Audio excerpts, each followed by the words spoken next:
Item number 8, Fifth Street Bridge Replacement Project, High Priority Project Fund Transfer Letter. Diana Langley. Good evening. So before I get into the item of the High Priority Project Fund Transfer Letter, I wanted to take this opportunity to give you an update on the Fifth Street Bridge project. So here's a nice rendering of the potential of what the new Fifth Street Bridge could look like, and we've added the additional rendering at the bottom right corner showing the 2 eastbound lanes into Marysville going underneath the Union Pacific Railroad Bridge there. Here is a snapshot of the alignment, and then the next few pictures will go into more detail. Here's a proposed typical section for the alignment, and it's important to note, so going to the left of the screen is north, and so it has basically a 10-foot shared path. It'll have a concrete barrier between the path and the travelway, a 4-foot shoulder, 2 12-foot travel lanes each direction, and then also a 6-foot basically center, I'll call it just a center shoulder. It's 6 feet, so in the future, if we ever need to put a structure in there to physically separate the lanes, we can and still have a shoulder. But at this point, we're proposing this layout.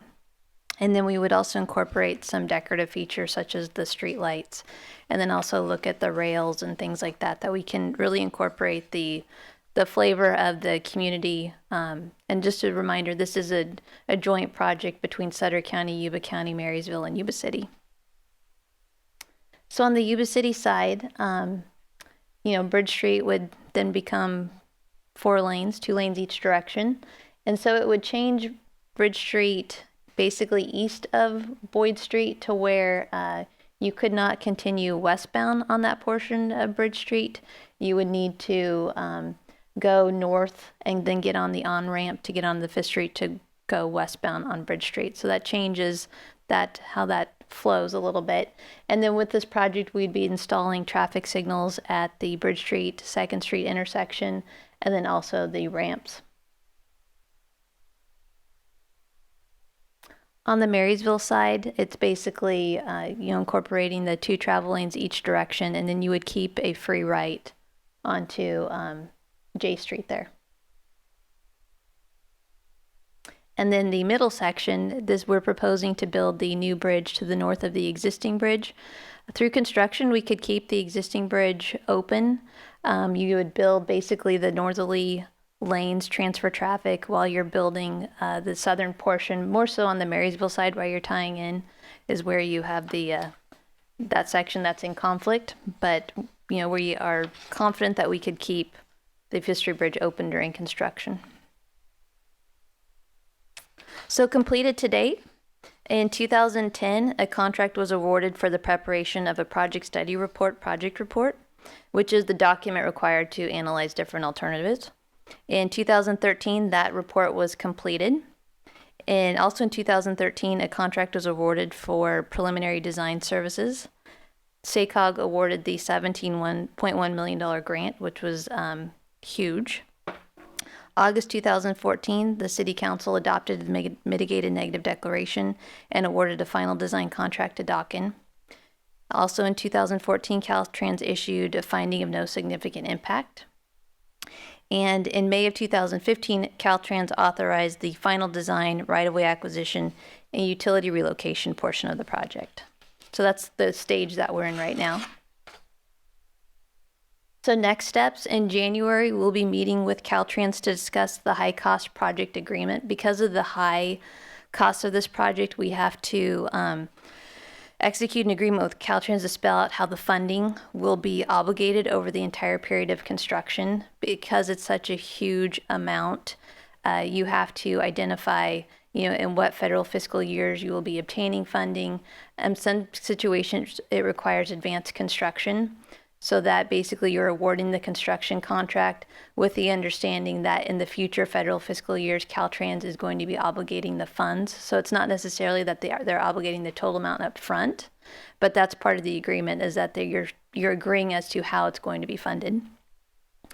We're expecting the design to be complete no later than November 2016. And so we would be hoping to bring the plans and specs to council for approval in November of 2016. We're expecting the right-of-way to be certified in December 2016.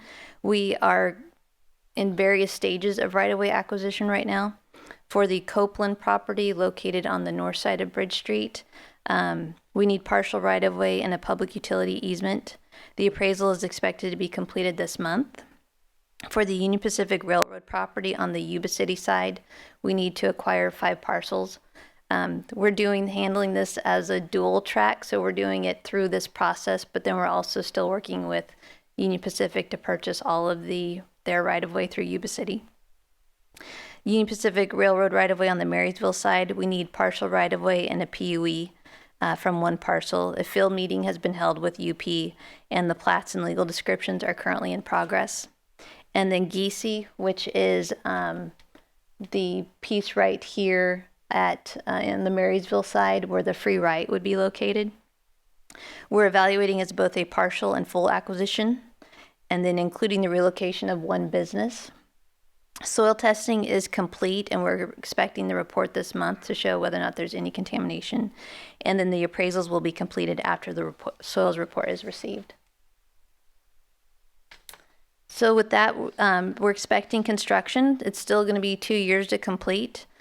We're expecting it to start July 2017, and what's really triggering that is CTC allocation of STIP funds. We're expecting that to take place in July of 2017, and so we would expect the bridge, to be completed in October 2019. Funding, the total project estimate is $70 million, $46.4 million from the Highway Bridge Program, $3.2 million from the Regional Surface Transportation Program, $17.4 million from Regional Improvement, State Transportation Improvement Program funds. So that when I was talking about the CTC allocation of the STIP, that's referring to those dollars. And then local fund portion is $2.6 million. So that's what gets us to the discussion tonight related to the high priority project fund transfer letter. When the city received, or when the project originally was through Sutter County, when the project received high priority project funds totaling $3,599,600, that was based upon a project that was going to convert a railroad bridge into a highway bridge spanning the Feather River between Yuba City and Marysville. Once we got through the environmental process where we identified that the preferred alternative was actually to build a new bridge, Caltrans informed us that, okay, you can't continue to use these high priority project funds on a go forward basis for this project. So at that point in time, they recommended that we submit an application to use the Highway Bridge Replacement Program funds to continue the next phase of the project. So we submitted the application for that, and it actually requires less of a local match. That project is 11.47% versus the high priority replacement funds was 20%. But it leaves about $2.765 million of HPP funds available. And so what we'd like to do is send a letter to Congressman Gary Mendy requesting a revision to the project description to allow the funds to be used for the new 4-lane bridge between the communities. The letter is attached to the staff report. It's also going to the Board of Supervisors for Yuba County and Sutter County and the City Council for Marysville. Once we have the letter, we'll be setting up an appointment with Gary Mendy's office, and then we'll also be reaching out to others as well. SACOG has offered support, but we've also, Yuba County and Sutter County have both offered their lobbyists to assist us with this process to try to get this through. So with that, I'd be happy to answer any questions. All right, thank you, Diana. Any questions of staff at this point? Right. Oh. All right, entertain a motion. So moved. Second. All right, I have a motion and a second. Diana, I just have one comment on that center where you're not going to put a divide there. So is that for future express lanes for commute? Well, that could be reversible between commute hours? No, but we're trying to keep it as flexible as possible in case we ever had an emergency or if there's an accident that we can utilize that center area.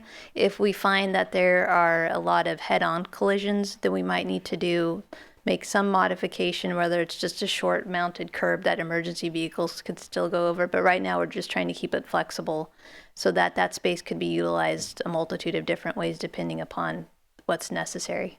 All right, thank you. All right, I have a motion and a second. All those in favor say aye. Aye. Opposed? Motion carries unanimously.